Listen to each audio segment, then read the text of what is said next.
And welcome back to another session of What Really Matters. I'm Gary Sutton. I'm with Charlie Giroux. He's running for governor here in the state of Pennsylvania. And what really matters right now is March Madness. That's exactly right. With all the other things going on around, there are very important things in the world, obviously, but March Madness, and you say, well, what does that have to do with a gubernatorial campaign, Charlie? And I think that when you look at March Madness, it's the one time of the year where you have all these teams that you've never heard of in many cases, going out there trying to knock off all these teams that you have heard of and seen all the time.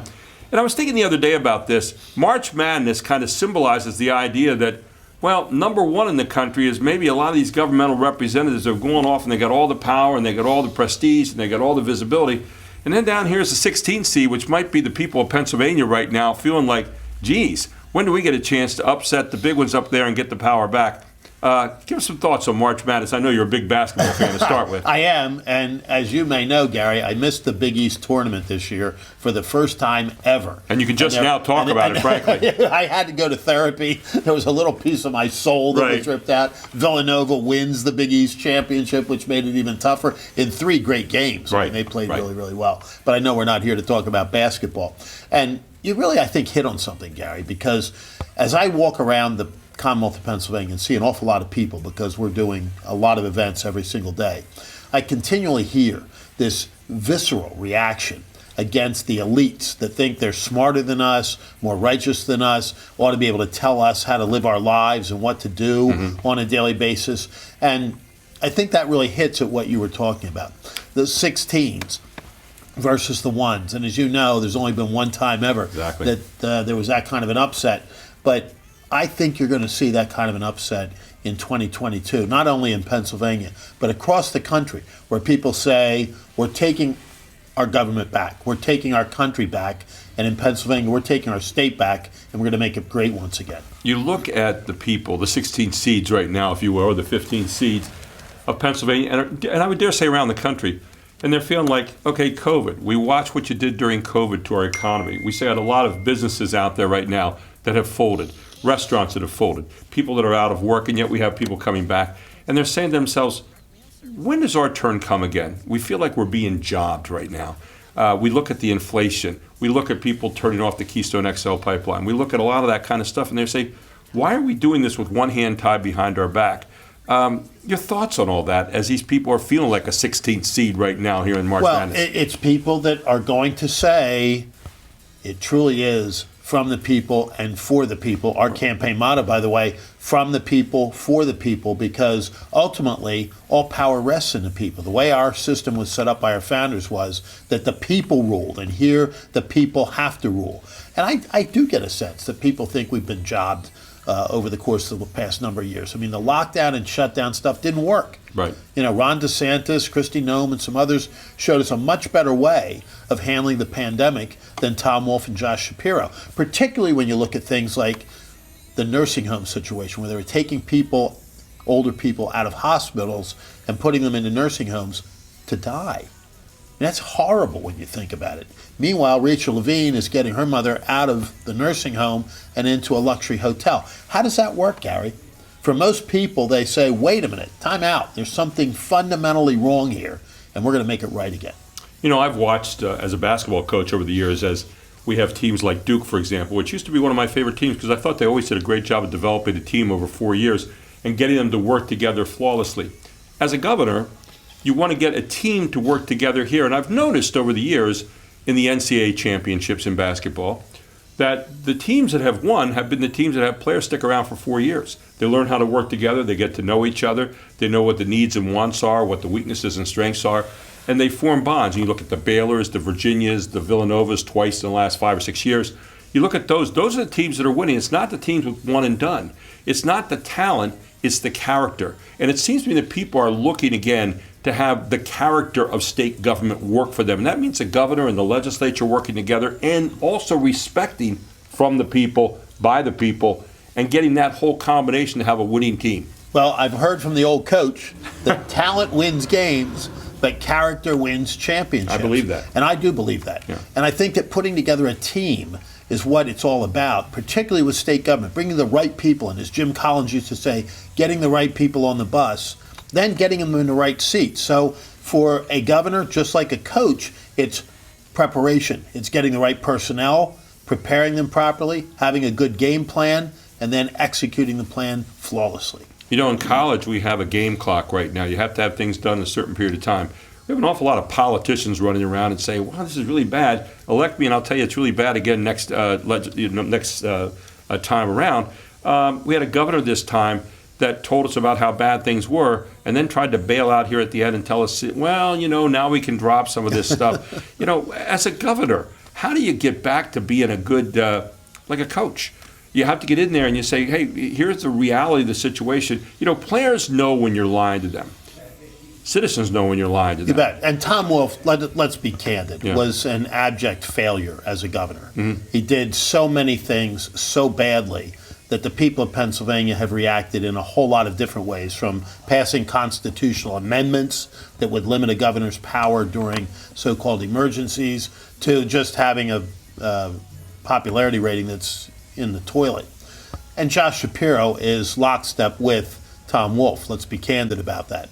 So I think people are looking for something very, very different. They're looking for a championship caliber governor. They're looking for a championship caliber team that will lead our state forward by listening to the people, by recognizing who's really in charge, and by constantly allowing for more individual liberty, more freedom, more opportunity, and ultimately more prosperity as a result of those things. I had a chance to win a state championship as a basketball coach a few years back, like 35 years ago.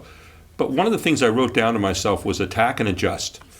As a governor, it seems to me you have to attack with what you know, but not be hamstrung by an agenda that is so narrow as to not let you out. And then you have to adjust.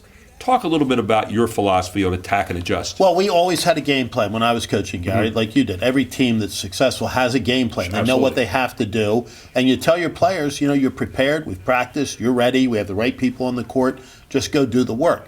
But as with any plan, the minute the bullets start flying, things get changed around a little bit. So you have to be able to adjust. If you can't make those changes on the fly, then you're really stuck, because circumstances are going to be different. Circumstances are not going to be constant. Circumstances are not going to be 100% as anticipated. So you've got to be able to adjust. And when something like a pandemic comes along, which nobody was looking forward to, you've got to be able to adjust your game plan and to do the things that are necessary to meet the pandemic without trampling all over individual liberty, individual freedom, without shuttering businesses, keeping kids out of school, keeping us locked up in our houses. It just didn't work. As a coach, one of the things that I always understood really well was the score clock at the end that had the score on, said we won or lost. It was pretty easy. But one of the things that I also understood was if it said we were down by 25 points at the half, my agenda, what I was putting out that day, if I hadn't adjusted it all, probably needed to change. Yeah. Now, we watch a lot of politicians nowadays who go around and they have this agenda and they say, well, things are bad, but I'm going to keep doing the same thing. What is the matter? We have a detachment of reality from those people to people who have to live their daily lives and say, oh, we got inflation now. I can't buy as much of something as I did before. You adjust. You attack with what you have. Now you know your budget. Now you adjust to what you don't have, and you have to really make some choices. Where did we get that detachment over the years between politicians and people? It's cliche, Gary, to say that doing the same thing over and over again and hoping for a different result is the definition of insanity. But you pointed out in the sports context that if you're down by 25, something was wrong. Right. Maybe it was the execution of the plan. Maybe it was the plan itself. Maybe there were elements that you weren't prepared for or weren't expecting. So you've got to make the change. And the problem with Tom Wolf and Josh Shapiro was, instead of making the changes that were necessary, they doubled down on failed policies constantly, consistently, and then tried to be punitive and vindictive against people that wouldn't follow their edicts and mandates. That really is a definition of insanity in some ways, and the people of Pennsylvania paid the price for it. They're the ones that suffered. And so we've got a lot of work to do to get Pennsylvania back to where it should be and moving forward as a competitor among the different states and among the nations of the world. Something you said a few moments ago really was ringing around in my head here. And I remember when I coached, when I could trust my kids, I knew I had something special. And I could trust them to do the right things. My job was to maybe help them along the way, but I couldn't go out and play the game for them. And I'm thinking to myself, if we trust Pennsylvanians, the authentic economy will come around, the the authentic choices will be made, common sense choices in the best interest of the state will be made, and yet we still have this idea that when things go wrong, we run off to Oz. We run off to Coach Oz, and we say, what are we going to do, Wizard? And that's not the way I think most Pennsylvanians want to go right now. Your reaction to that? Well, Oz is running for the Senate. I just thought I'd. That's exactly right. We've got a lot of work to do in Pennsylvania, Gary. Yeah. And we've got to be serious about what that work is. And I'm one that knows what needs to be done, knows how to do it. This is a time for serious people and serious agendas. The yelling and screaming and shouting is all well and good. Campaign rhetoric is fun to listen to, but ultimately it's going to be a question of who can do the job of getting Pennsylvania back to where we want it to be, can get our economy running at full steam again, can restore individual liberty and the rights of our citizens and the ability and right of them to make their own choices about their own lives, and who can provide the opportunities for our future so that our kids are staying here, not moving to Arizona or Florida or Texas or South Carolina, and to providing for Pennsylvania a pathway that will leave the state in better shape than we found it. Because I think ultimately that's the test of true leadership. Is the state in better shape than when you found it? The scouting report is for the people, from the people. The reality will be when you get in there and you allow the people to go out and do these things and run along, and government staying out of the way rather than getting in the way. I think when government gets in the way, the score tends to get worse for that team every single time, right? You bet. And I mean, our whole notion about how to govern, Gary, is one, is it a proper function of government? Is this something that the government should be doing, or is this something that the private sector should be doing? I mean, we've always got this gray paint Right. of people saying, well, here's a problem, and let's let a government program fix it.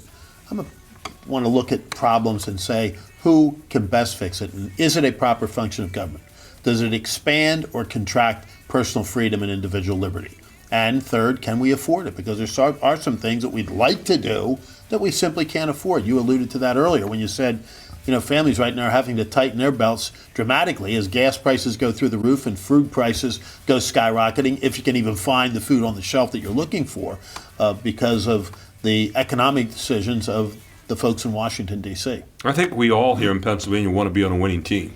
And a winning team in the way we're able to live every day for everybody, right, left, conservative, liberal. It doesn't matter about that. It's the people of Pennsylvania that are really important right now. I think we need to get back to the idea of, are we winning in our state, and are we doing the things to win? When taxes are running as high as they are and people are leaving the state, as you mentioned a moment ago, we're not winning. We've got to make Pennsylvania number one again, Gary. Yeah. That's got to be the goal of my administration, is to make Pennsylvania number one again and to win every day. Because I'm a great believer that you win every single day if you're going to be successful. It can't be, we're going to jump from here to here. Steve Covey used to say, it's the law of the farm. You water the plants every day, they grow and grow successfully. If you deluge them once every 2 weeks, they die. So it's a matter of every single day doing what's best for the people of Pennsylvania and remembering that it's from the people, for the people. And I'm remembered by another great basketball coach. We talk about March Madness, John Wooden, who said, you become what you think about. If you're thinking about the right things every day, you're going to become those, because you're going to start to practice those on a daily basis. And of course, one of the ways you can find out about what Charlie thinks, and we end every broadcast with this one, is by making that call to that number. It's probably the most famous number in the state right now, and 717-877-8194. How do you like that? You got it. I got it down You the got heart, it. That's- yeah. And you actually answer the phone. I do. That's my personal cell number, 717-877-8194, as Gary has now memorized. A lot of people around the state are calling me, and I welcome that. I want to hear from folks, talk about their hopes, their dreams, their ambitions. Listen to their ideas, listen to their gripes, their concerns, and whatever they want to talk about, I'll take the call. The walls aren't up. They're down right here. We're in the middle of March Madness. We all want to win here in Pennsylvania. Charlie Giroux wants to win. He's running for governor. And that's what we've talked about today here on What Really Matters. I'm Gary Sutton. See you next time. Businessman, conservative, patriot, Charlie Giroux for governor.